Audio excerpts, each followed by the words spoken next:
handle consumer protection.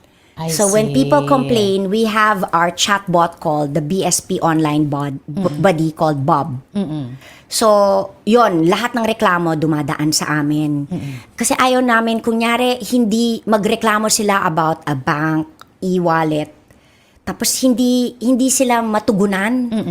They can come to us and we make sure na the banks make sure that the consumers are always number one. You know, that's very timely because recently, di ba, may mga complaints about certain transactions or transactions na hindi naman daw nila ginawa Yes. and yet their bank accounts were wiped out. Pero meron akong isang nakitang tweet na sinabi na wag ka na dyan sa hotline ng whatever bank, dumiretso kayo sa BSP, mas mabilis pa yan. Mas mabilis, yes. Tama? Oo, kasi as soon as mapunta sa chatbot namin, it's actually, it's an AI chatbot. Matik yung complaint mapupunta na sa bangko. Na parang, pumunta na sa amin. Oo. Can you please make sure that the customer is heard?